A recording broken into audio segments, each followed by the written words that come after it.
This is your grandson. This is your grandfather.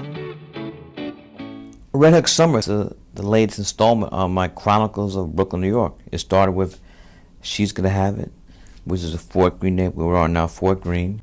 Do the Right Thing was Bed-Stuy. He Got Game was Coney Island. Crooklyn was Bed-Stuy. Clock was Boerum Hill. And now Red Hook Summer. And Red Hook.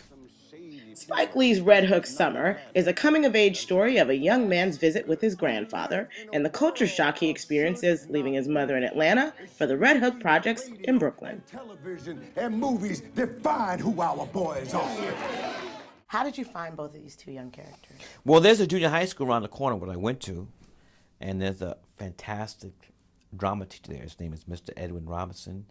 I know I could find those kids, the two leads in his class, and I did. And how do you think they did? I think they did a great job. Yeah. I tend to like kids who haven't been taking acting lessons since they were 2. You know, I like to have more kids are just more natural. Spike, to me, like to so many people, he's the cornerstone of my adolescence. A lot of people say, you know, Do the Right Thing's the first thing they saw from me was School Days. I saw School Days first, and it blew me away because I felt like I was watching me. Felt like my experience mattered. He was speaking to something that resonated in my spirit as a child. You know, we saw like Webster and Different Strokes. There's this constant idea that where we are, there needs to be an escape from. You know, even your teachers. I remember my first grade teacher telling me, you know, you're gonna make it out of here. You'll get away. You can get away. And my goals became to escape by any means necessary. And Spike made it cool to be me. Known for celebrating and highlighting all that Black life has to offer, I thought I'd ask the famed director about his casting choices. I noticed that both of your female leads are curvy, they're darker skinned, they're voluptuous, and knowing how detailed and meticulous you are, obviously those were deliberate casting choices. You want to talk to me about that? Well, as love interests every African American woman in cinema today doesn't have to be light-skinned, did it? A red bone and all that stuff, you know. There's many different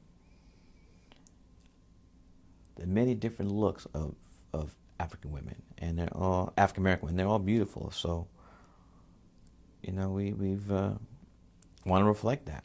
I don't know why we shy away from the darkness. You know, it's a painful thing. Being the darkest person in my family and being called black as a child, and it was like, ooh, don't do that. You know, let's do it now. Come on, come on. I want to go home. And while I noticed the hues of the females involved, the film's larger focus is that of poverty, love, and disenfranchisement. You know, you have my character Box that has been shortchanged of his American dream by virtue of being born where he was being born, period. The second he was born at a disadvantage, he would believe, you know, because that's relative. But from that moment, whether, you know, not having a father around, then losing his mother, the only people he looked up to was a drunk, you know, deacon and a pastor that he held on to some string of purity until he finds out the ultimate. So here's a young man that even through the lens of being this hard thug, he had hope that still, even that hope was taken away. So, you know, you know, it's like in school, they say, you know, success or failure of any student is based on the leadership. Same thing with our community. If a child fails, that's our failure. Some of the darker subject matter of the film has been explored in the headlines recently, but not from this particular perspective. Is that why you chose to tell this story? Yeah, but the headlines happened after we shot this. The headlines came out after we shot the film. Yeah. Very well.